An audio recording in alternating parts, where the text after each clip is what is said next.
My name is Lauren Mitchell, I'm 42 and I work as an architect.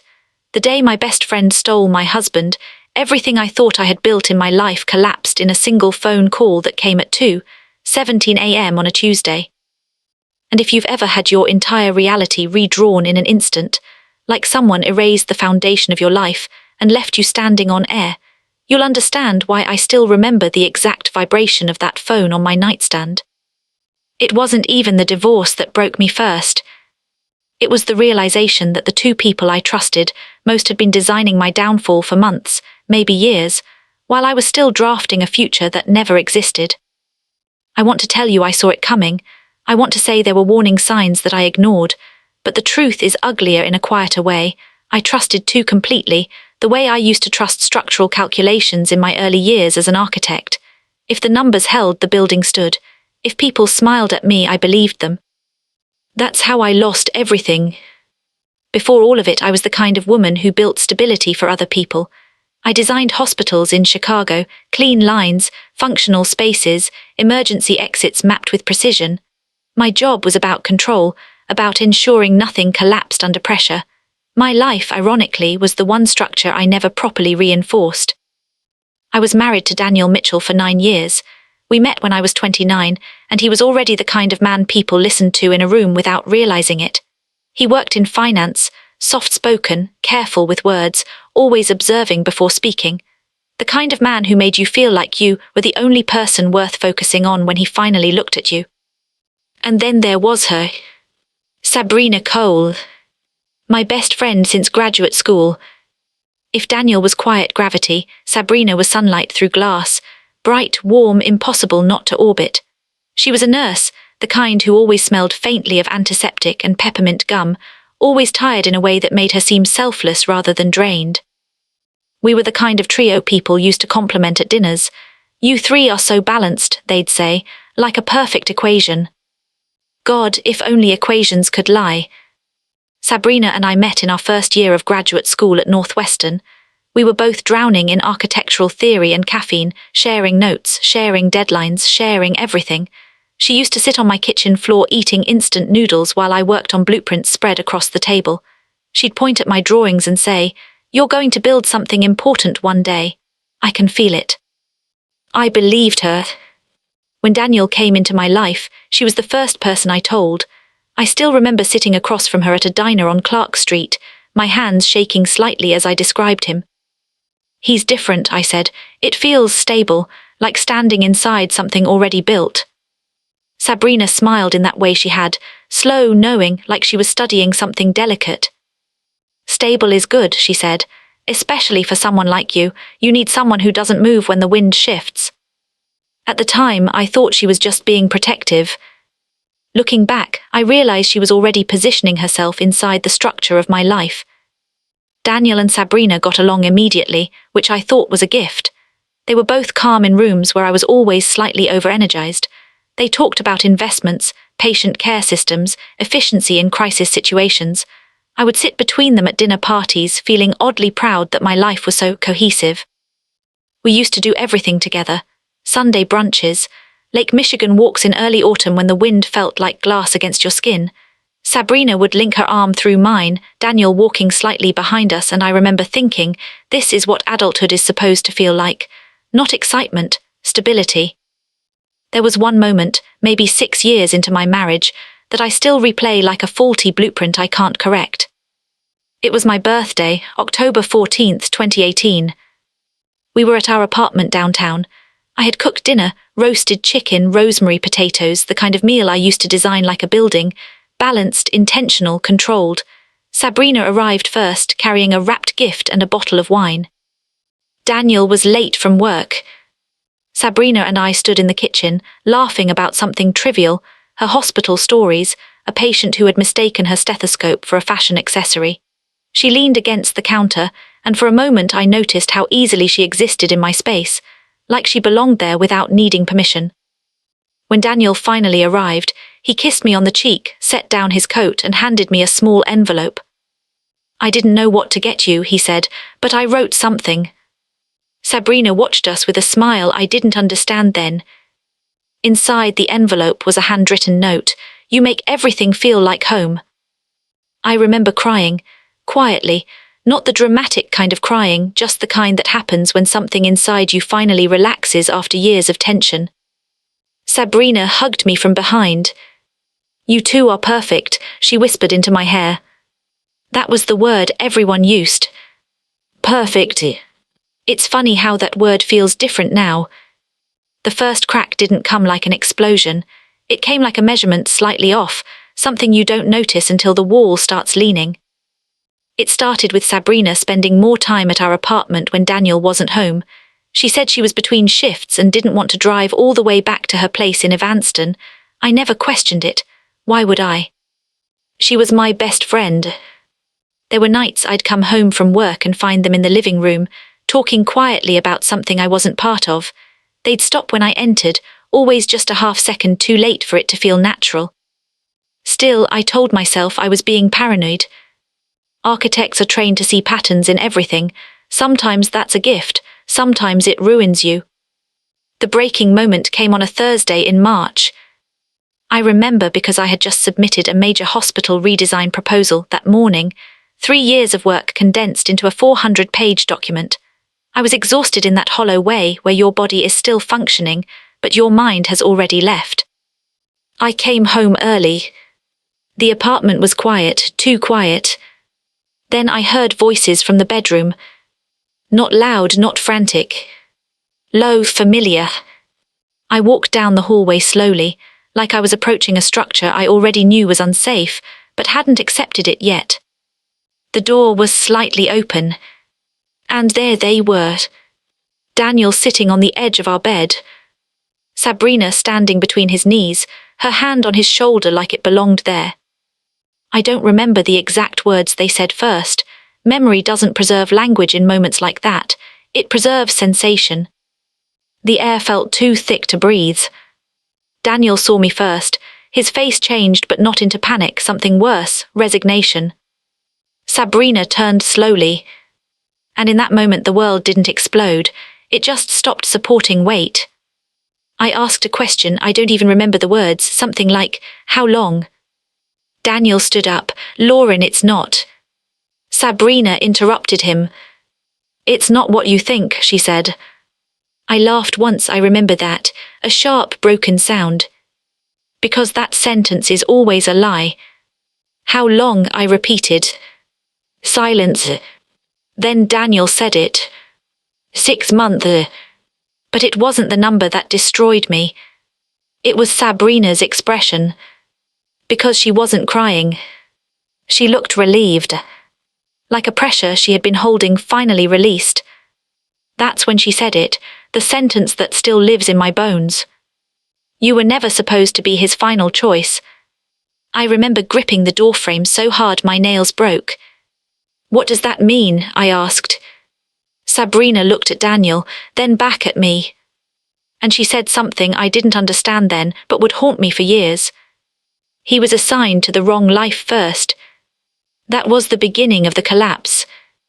I left that night with nothing but my keys and my coat. I stayed in a hotel for 3 weeks while they figured things out, as if my marriage was a zoning issue that needed revision. Within 2 months, Daniel moved out officially. Within 5, Sabrina moved in. And within a year, they were married. I wasn't invited. Not that I would have gone. The worst part wasn't losing him. It was losing the version of reality where I believed I had ever truly been chosen at all. At work I kept functioning. I designed buildings. I attended meetings. I made decisions about structural integrity while my own life was splintering. My boss once told me, Lauren, you're incredibly composed under pressure. I almost laughed in his face. Because I wasn't composed. I was holding myself together with the same emergency steel we use in earthquake-resistant designed temporary reinforcement, never meant to last forever. Sabrina stopped calling me. Daniel blocked my number. And the mutual friends, we had slowly redistributed themselves like weight shifting in a failing structure, everyone choosing the side that looked more stable. I became an empty blueprint no one wanted to build on. But the thing about architecture is this, Even collapsed structures leave behind plans. And sometimes those plans are the only thing left worth studying. I didn't know it yet, but 5 years later, Sabrina would call me again. And when she did, her voice would sound nothing like the woman who took my life apart so cleanly. It would sound like someone who had been living inside a structure that was rotting from the inside out. And she would tell me the truth about Daniel, about me, and about why none of it was ever random at all. But at that moment, standing in that hallway, watching the two people I trusted most rearrange my entire existence, I didn't have that truth. I only had the silence after collapse, and the realization that some betrayals don't just break you. They redesign you. 5 years after I left that apartment, I stopped recognizing myself in mirrors the way I used to. Not in a dramatic sense, no sudden transformation, no movie-style reinvention. It was slower than that, like a building whose interior lights gradually stop matching the exterior plan. I stayed in Chicago. I stayed in architecture, because leaving either would have felt like admitting I had no foundation left at all. By 2020, I had been promoted to senior project architect at the firm. I was leading hospital expansions now, bigger budgets, higher stakes. My colleagues thought I was focused, which was their polite way of saying I didn't talk about my personal life. They weren't wrong. I stopped saying Daniel's name out loud after the first year. Not because it hurt less, because it stopped feeling like something that belonged to language at all. Sabrina and Daniel, meanwhile, became a kind of background rumor in my life. I didn't follow them intentionally, but in a city like Chicago, people leak through mutual connections like water through old brickwork. I heard things. They got married in a small ceremony near Lake Geneva in late 2019, a winter wedding. Simple, private. Sabrina wore ivory lace, Daniel wore charcoal grey. Someone from my old graduate cohort told me they looked peaceful. That word again. Peaceful. Like betrayal can be softened if the lighting is right. I remember sitting in my office when I heard it, a half-finished hospital wing spread across my desk. I didn't react outwardly. I just stared at the structural diagram in front of me, steel framing, load distribution, emergency corridors, and thought how strange it was that buildings had stricter honesty requirements than people. If a beam fails, it fails immediately. People don't. People fail over years and call it love. Around that time, I started noticing something about my work. I was designing hospitals for crisis response, trauma wards, intensive care units, spaces where seconds mattered, where systems either held or collapsed under pressure. And I realized I had started building them differently. Stricter redundancies, stronger backups, more exits than necessary. My mentor, an older architect named Raymond Hale, noticed it before I did. "You've gotten cautious," he said one afternoon while reviewing my plans, not in a bad way, but like someone who's seen failure up close. I almost told him the truth. Almost. Instead I said, "I just don't trust single points of failure anymore." He nodded like that made perfect sense. It did. Just not in the way he thought. The first real disruption after the divorce came in April 2021. I was working late when I got a message from an unknown number. Just one sentence. "You were right about him being unstable under pressure." I stared at it for a long time. Then I deleted it. 2 days later, another message came. "He's not who you think he is." Then nothing for months. I assumed it was a scam or someone from the past trying to stir something up. People do that sometimes when your life looks too orderly from the outside. I ignored it. Until the third message arrived. This time it included a name.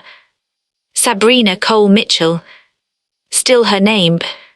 Still legally bound to the man who had once been mine. "I need to talk to you, not about me, about him." That one stayed on my screen longer than the others. Because it didn't feel like manipulation. It felt like fatigue. Like someone who had been holding up a collapsing ceiling for too long. I didn't respond. Not immediately. Instead, I did something I didn't expect from myself. I looked her up. The first thing I saw was her hospital profile. She had been promoted to clinical coordinator. The second thing was a charity event photo from 2023. She looked different. Not physically, not exactly. But the expression was gone. That light she used to carry, gone like a power source disconnected from the grid. And Daniel was there in the background of one photo. Not smiling. Not even looking at the camera. Just present.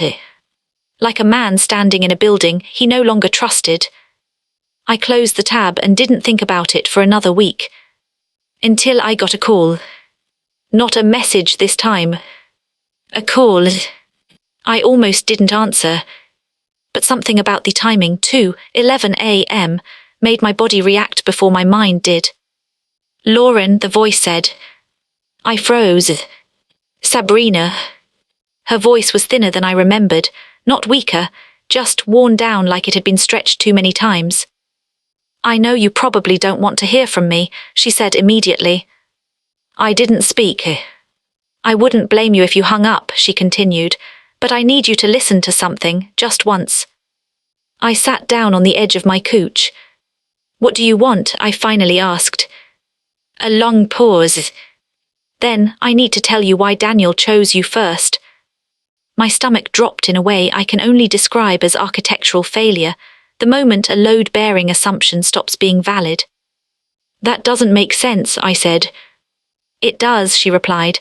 It always did, you just weren't supposed to know. I remember gripping my phone tighter. What are you talking about? Another pause. Then she said something that shifted the entire weight of my past 5 years.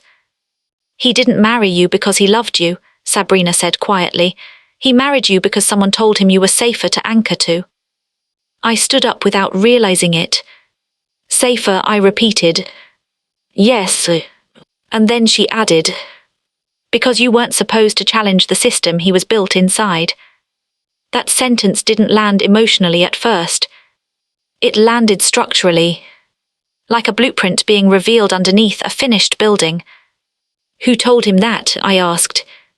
Sabrina's voice cracked slightly. My mother. Silence. I sat down again. Because that name didn't belong in my life. Sabrina's mother had died years ago, or so I thought, a quiet obituary, a closed chapter. You're lying, I said instinctively. I wish I was, she replied. And then she told me the part that made my entire memory of Daniel feel like a constructed illusion. He wasn't supposed to be with me either, she said. He was redirected twice. I didn't understand. Not yet. But I would. Because what she said next changed everything. I thought I knew about the night I lost him. And about the version of me that had been built to survive it. I'm dying, Lauren, Sabrina said finally. Pancreatic cancer, stage 4, that's why I'm calling you. The words didn't feel real. They felt like a structural warning that arrives too late to prevent collapse. I don't need forgiveness, she continued. I just need you to understand that none of this started with us. I sat in silence for a long time. Outside my window, Chicago was still awake. Lights, traffic, life continuing like nothing had ever failed. What are you asking me to do? I finally said. Come see me, she said, once, before I lose the ability to explain it properly. I should have said no. I should have hung up. But there are moments in life where curiosity and closure become indistinguishable from obligation. So I said the only thing I could. Where's? And she gave me an address I didn't recognize. A hospice facility on the edge of Evanston. The same suburb where she had once told me she wanted to live, someday when life slows down. Life had slowed down for her. Just not in the way she meant. When I hung up, I sat in my apartment for a long time without moving. Then I did something I hadn't done in years. I pulled out an old folder of blueprints from my divorce period. Not legal documents. Not emails. Just sketches I had drawn during the first months after everything collapsed. Rough structural diagrams of my life as I saw it then. failing connections, missing reinforcements, load paths that no longer made sense. And for the first time in 5 years, I didn't see myself as the victim of a betrayal. I saw myself as part of a system someone had deliberately rerouted. And I had no idea yet how deep that rerouting went. But I was about to walk into a room where the entire truth had been waiting for me longer than I had been ready to hear it. I drove to Evanston the next morning at 6:40 a.m. The sky was still that dull grey Chicago gets in late spring, like the city hasn't decided whether it wants to wake up or stay buried. My hands stayed on the steering wheel longer than they needed to at stoplights, as if I could physically hold myself in place before everything changed again. Hospitals and medical facilities were familiar to me in a professional way. I've designed them. I've studied flow patterns of patients entering trauma units, how panic moves faster than elevators, how silence behaves in waiting rooms. But hospice buildings are different. They don't feel like places where people are being treated. They feel like places where time is being negotiated. Sabrina was in room 3B. The nurse at the front desk recognized my last name and didn't ask questions, just pointed down the hallway with a look of seen before, people who already understand the shape of endings. I stood outside the door for maybe a full minute before entering. That pause wasn't hesitation. It was recognition. Like my body already understood what my mind hadn't fully agreed to yet. When I finally walked in, Sabrina was sitting upright in bed, hair pulled back loosely, hospital gown too large on her frame in a way that made her look smaller than I remembered. Not fragile, just reduced. She turned her head when I entered, and she smiled. Not a guilty smile, not a manipulative one. Just tired. "Hi, Lauren," she said softly. Hearing my name in her voice, after 5 years felt like opening a door I had sealed shut. I didn't sit immediately. "I didn't think you'd actually come," she added. "I didn't think I would either," I admitted. That made her exhale, almost a laugh but not quite. "Architects don't usually like unfinished structures," she said. That line hit me harder than it should have. Because she was right. I walked closer and sat in the chair beside her bed. The room smelled faintly of antiseptic and something softer underneath it, like old sheets and time itself. For a while neither of us spoke. I studied her face like I was reviewing a structure I once knew intimately and now only recognized in fragments. "What did you mean," I finally said, "about Daniel being redirected?" Sabrina nodded slowly, like she had been waiting for that exact sentence. "I need you to understand something first," she said. "This didn't start with me, and it didn't start with him choosing you or me." She reached for a folder on the bedside table. Her hands trembled slightly, not from fear but from exhaustion. "I found this 6 months ago," she said, "while cleaning out my mother's storage unit." She handed it to me. Inside were documents, old ones, legal, medical, handwritten notes, some yellowed at the edges. My instinct as an architect is always the same when I see documentation. Verify structure first, meaning second. But these weren't building plans. They were people plans. Names, dates, observations. And in the center of one page, underlined twice, was Daniel Mitchell's name. I looked up. "What is this?" I asked. Sabrina's voice dropped. "My mother worked in behavioral research," she said. "Not clinical therapy, long-term relational mapping. She studied compatibility outcomes in high-pressure environments, marriage, caregiving, crisis response teams." I stared at her. "That's not a thing," I said immediately. "It was," she corrected. "Private funding, university-affiliated at first, then corporate, then something else." My grip tightened on the folder. "You're telling me my marriage was part of a study?" Sabrina shook her head slowly. "No," she said, "not your marriage specifically, but Daniel." The room suddenly felt smaller. She continued, "My mother identified him as a high-adaptability emotional anchor candidate. That was her term. She believed he could stabilize highly structured individuals under stress, people like you." I felt my chest tighten. "She chose me," I said quietly. She selected compatibility profiles, Sabrina corrected, not people, patterns. I looked down at the documents again. My profession is built on patterns. Load distribution, failure points, structural redundancy. But this wasn't engineering. This was something colder. Why me? I asked. Sabrina hesitated, then said it.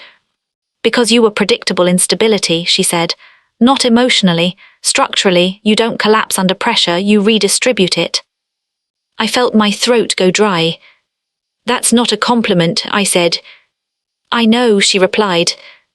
We sat in silence for a moment. Outside the room, I could hear distant footsteps, soft announcements, the controlled rhythm of institutional care. I didn't know any of this when I met Daniel, Sabrina said quietly. I swear I didn't, I was told he was safe for you, that's all I knew. And you believed that? I asked. Her eyes dropped. Yes, she said, because I was told I was part of the same system. That was the first time I felt anger rise, not sharp but heavy. Why would you do that to me? I asked. Her voice cracked slightly. Because I was in love with him, she said simply, and I was told it wouldn't matter in the long run. That sentence sat between us like exposed rebar. I thought I was choosing him, she added, but I was being guided toward a configuration. I stood up suddenly, packing once across the room. This sounds insane, I said. Do you realize how insane this sounds? Yes, she said quietly. That's why I didn't tell you until now. I turned back to her. Where is Daniel in all of this? I asked. Sabrina looked down at her hands. He started noticing inconsistencies about 2 years into your marriage, she said. He told me once he felt like his decisions weren't fully his anymore, like he was responding to emotional probabilities instead of genuine feeling. I felt something cold spread through my chest. He thought he was losing control, she continued, but he was still inside the parameters. I sat down again, slower this time. You're saying someone manipulated all 3 of us, I said. Sabrina nodded. And more, she said softly. There were others, couples, families. You were part of a larger dataset. My mother's final project before she died wasn't published. She paused. It was terminated. That word carried weight. Not metaphorical. Institutional. Who terminated it? I asked. Sabrina looked at me for a long time before answering. The people who funded it, she said. And who were they? She hesitated, then said, I don't know all of them, but one of them worked at Daniel's firm. Silence again. This time heavier. Because suddenly, the architecture of my life didn't look like betrayal anymore. It looked like design. Intentional, layered, observed. Why are you telling me this now? I asked finally. Sabrina leaned back slightly, visibly exhausted. Because I'm dying, she said again, simpler this time, and because I think Daniel is starting to realize it too. That made me freeze. What do you mean? Her eyes met mine.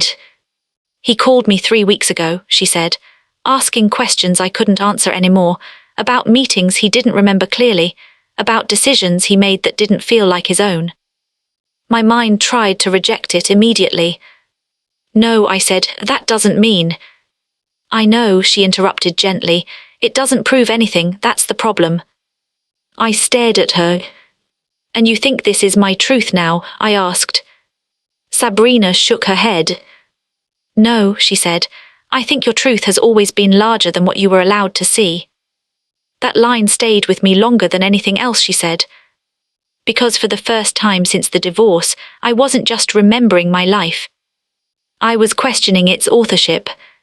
She reached for my hand then, slowly, carefully. And I let her. I didn't steal your husband, Lauren, she said quietly. I think I was placed next to him the same way you were. Her grip tightened slightly. And I think we were both wrong about who the real decision-maker was. I didn't know what to say to that. So I said nothing. I just sat there, holding the hand of the woman I had spent 5 years blaming for the collapse of my life, while she told me that collapse might not have been an accident at all. And somewhere deep inside me, the part of me trained to recognize structural failure before it happens, I felt something even more unsettling than betrayal. I felt recalibration, like the ground beneath everything I thought I understood had just shifted 1 degree off level. Not enough to fall. Not yet. But enough to realize I was still standing on something that could no longer be trusted. I didn't leave the hospice right away after Sabrina told me that. I just sat there, holding her hand. Not because I forgave her, not because I believed everything she said, but because my brain couldn't decide which part of the story was more unstable, the idea that I had been betrayed by people I loved, or the idea that my entire marriage might have been engineered like a controlled structure test. At some point, Sabrina fell asleep mid-sentence. Her grip loosened in my hand first, then her breathing shifted into something shallow and uneven. I stayed anyway, watching the slow rise and fall of her chest like it was the only thing still governed by rules I understood. When I finally stood up, I noticed something on the bedside table. A second envelope. My name written on it in shaky handwriting. Lauren Mitchell. No return address. No explanation. Just wait. I didn't open it there. I left the room quietly, like sound itself might destabilize whatever fragile system was holding her together. Outside, the hallway felt colder than it had earlier, or maybe I was just noticing temperature differently now, like my body had stopped trusting environmental assumptions. I sat in my car for almost 10 minutes before I opened the envelope. Inside was a letter. Not printed, handwritten, several pages. And at the top in slightly faded ink was a date. October 3rd, 2016. My stomach tightened. That was the year Daniel and I got married. I started reading. Lauren, if you are reading this, then I am no longer able to explain this to you directly. It was signed at the bottom. Dr. Evelyn Cole. Sabrina's mother. The woman I had believed was long dead. My hands went cold instantly. Because suddenly, this wasn't Sabrina's interpretation anymore. This was documentation from the source she had been referencing. I kept reading. Daniel Mitchell was identified during a long-term behavioral compatibility study conducted under private funding. The objective was not manipulation in the traditional sense, but observation of emotional stability under structured relational conditions. My mind immediately tried to reject the language. It felt clinical in a way that was almost insulting. But I kept going. Participants labeled as anchors, including subject Lauren Mitchell, demonstrate high structural resilience but low relational flexibility under emotional disruption. These individuals are statistically more likely to remain in long-term commitments if paired with adaptive emotional regulators. I stopped reading for a second, because I understood exactly what she meant. Not emotionally. Structurally. In engineering terms, I wasn't chosen because I was loved. I was chosen because I held. I turned the page.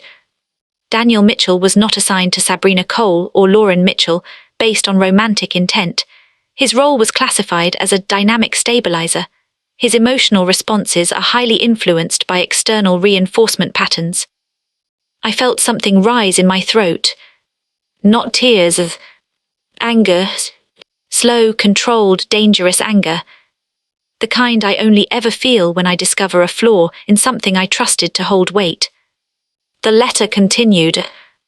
Deviation from assigned relational patterns was expected to occur between year 4-7 of subject integration. Any perceived choice made by Daniel Mitchell during this period should not be interpreted as autonomous. My hand clenched the paper. Should not be interpreted as autonomous. I said it out loud in my car. And for the first time in 5 years, I felt something crack that had nothing to do with grief. It was certainty. Not about what had happened, but about what had been taken from me. Choice. I closed the letter. Sat there. And for a long time I didn't move. Outside, life continued as normal. People crossed streets. Cars changed lanes.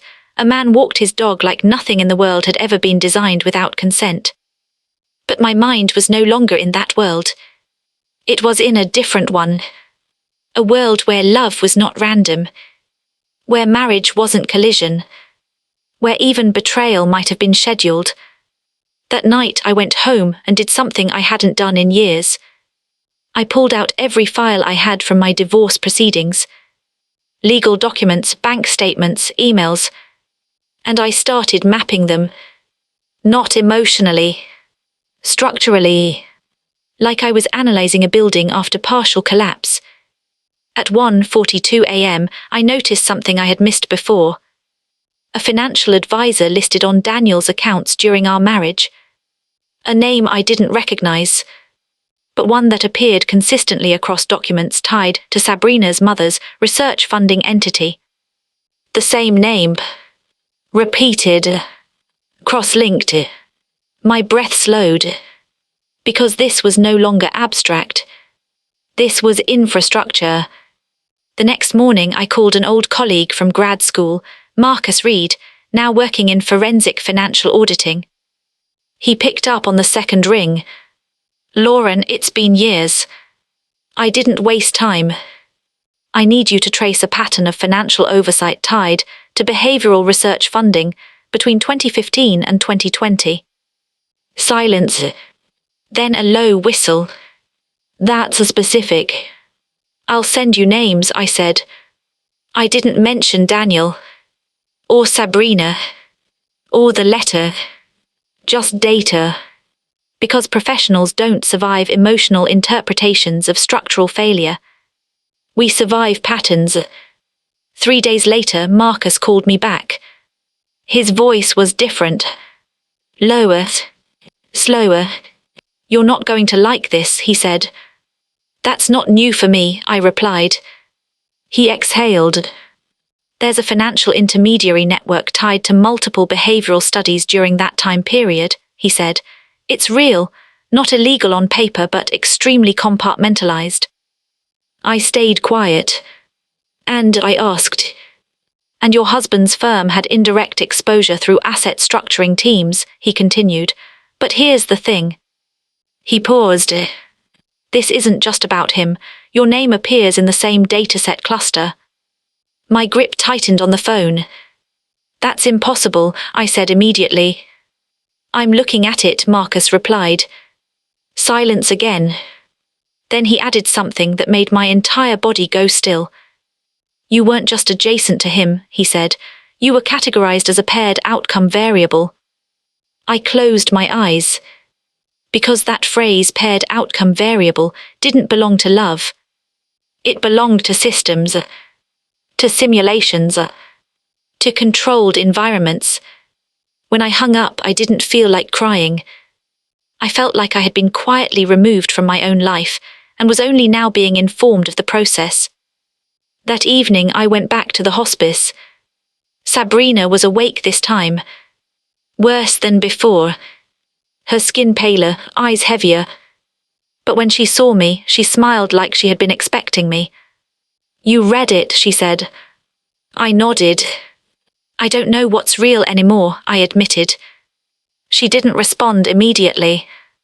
Instead, she looked at me for a long time. Then said something I didn't expect.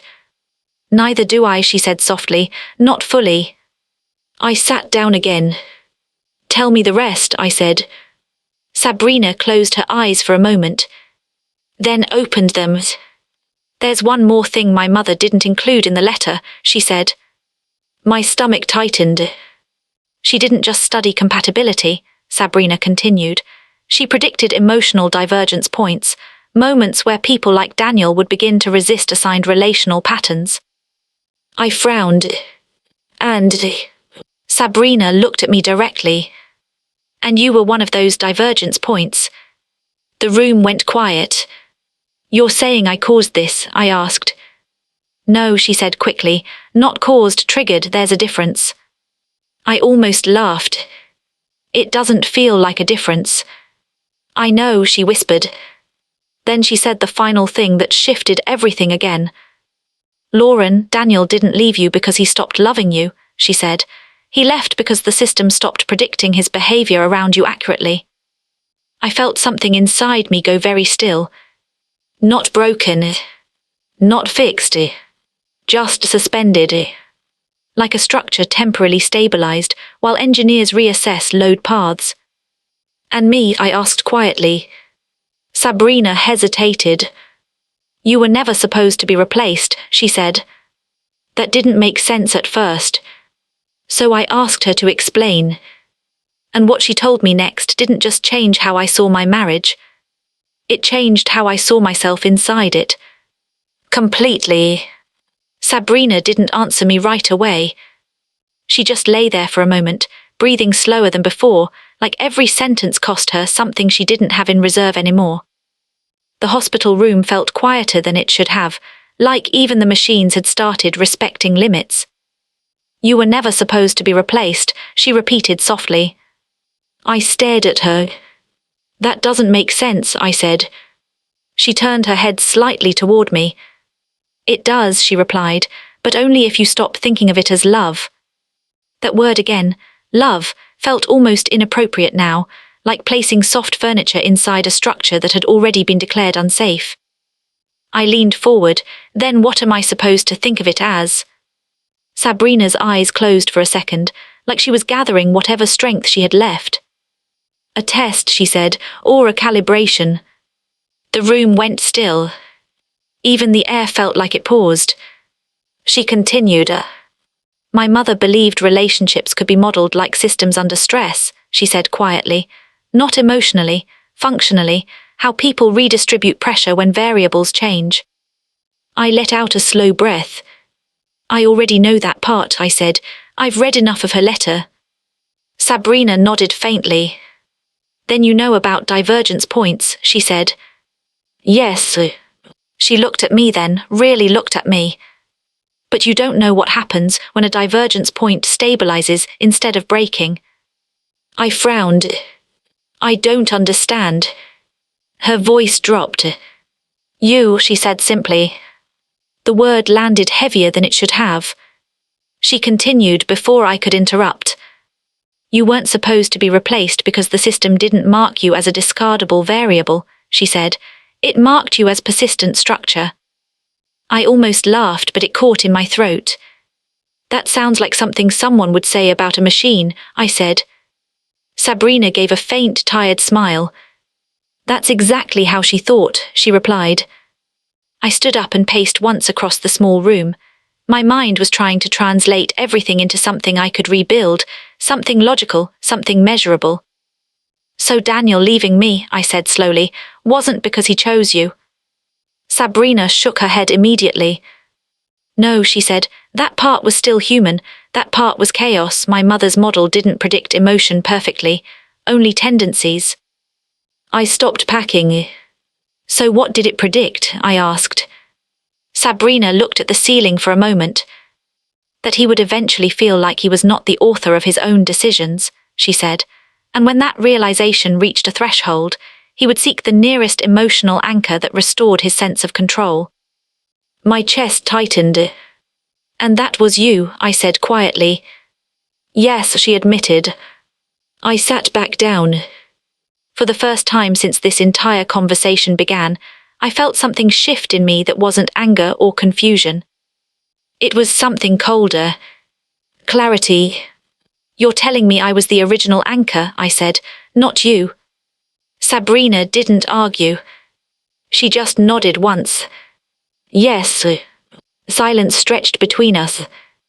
Long, dense, honest in a way nothing else had been. I thought about Daniel then, not the man I lost but the version of him I thought I knew, the quiet one, the observant one, the man who once told me I made everything feel like home. And I realized something I didn't want to realize. Even that sentence had always sounded less like emotion and more like recognition. Like he was identifying function, not feeling. I swallowed. So why did it fall apart? I asked. Sabrina's voice softened. Because you changed, she said. I frowned. I didn't change, I said automatically. She shook her head slightly. You did, she repeated, not emotionally, structurally. I waited. She continued. You started introducing unpredictability into your own system after the first year of marriage, she said. Small things at first, delayed responses, emotional withdrawal under stress. You began compensating differently than expected. I stared at her. That's called survival, I said flatly. I know, she replied gently, but in the model, survival was categorized as deviation. That sentence made something in my stomach turn. So what happened? I asked. Sabrina hesitated. Daniel began to mirror you, she said. Not intentionally, reflexively, that's what anchors do. They stabilize by imitation when proximity fails. I looked down at my hands. And that created instability, I said. Yes, she said softly, because now neither of you were predictable in the way the system required. I let out a slow breath. So I wasn't replaced, I said quietly. I was reclassified. Sabrina nodded. In a sense, she said. The room felt smaller again. I sat there for a long time, absorbing it, not emotionally but structurally, like I was reviewing damage reports after a seismic event. Then I asked the question I had been avoiding since I read the letter. Was any of it real? I said.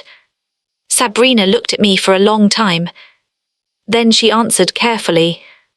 Yes, she said, but not in the way you were taught to define real.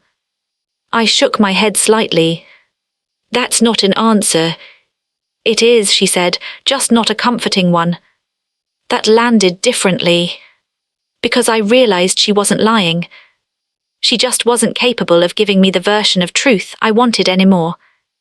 A nurse came in briefly after that to adjust Sabrina's IV line. Neither of us spoke until she left. When we were alone again, Sabrina spoke softer than before. There's something else, she said. I looked up. Her expression had changed. Not fear. Not sadness. Something closer to resignation. My mother didn't just observe couples, she said. She ran long-term feedback loops. I frowned. What does that mean? Sabrina hesitated. It means, she said slowly, that when instability was detected, she introduced corrective variables. My stomach dropped. Corrective variables, I repeated. Yes. I stood up again. No, I said immediately. No, don't do that, don't turn this into. Sabrina interrupted gently. Lauren, she said, Daniel didn't meet me by accident. I froze. She continued. My assignment wasn't to take him, she said. It was to observe whether proximity to me would restore his stability faster than proximity to you. The words didn't process at first. Then they did. And when they did, they didn't feel like betrayal anymore. They felt like design correction. You were a control condition, I said quietly. Sabrina nodded. Yes. I laughed once sharply. A sound with no humor in it. So what was I asked. A baseline. No, she said softly. She looked at me then with something I hadn't seen before. Something almost apologetic. You were the original stable structure, she said. Everything else was measured against you. That sentence stayed in the air for a long time. I sat back down slowly. Because suddenly, the story I had been living inside for 5 years flipped itself inside out. I had thought I was the discarded one. The replaced one. The betrayed one. But now I was being told something worse. I was the reference point. The standard. The thing everything else had been compared against. And I still lost. I stood up again, more slowly this time. I need time, I said. Sabrina nodded. I know, she said. I walked toward the door. And before I left, she spoke one last time. Her voice barely above a whisper. Lauren, she said. I turned. If Daniel ever comes back into your life, she said, don't think of it as him choosing again. I waited. She finished quietly. Think of it as the system failing to predict you again. I left the room without answering. Outside, the air felt too normal, too indifferent. People were walking, talking, living lives that still believed in randomness. I got into my car and sat there for a long time. My phone was on the passenger seat. At some point I picked it up. I didn't know why. Maybe instinct. Maybe something deeper. There was a missed call. Unknown number. And a voicemail. I pressed play. A man's voice. Unmistakable. Lauren, it's Daniel. I didn't move. I don't know what I'm supposed to say anymore, he continued, but I think I finally understand why I couldn't stop thinking about you all these years. A pause is long enough to feel intentional. Then, nothing about us was ever random. The voicemail ended, and for the first time in 5 years, I realized something wasn't just collapsing. It was trying to return.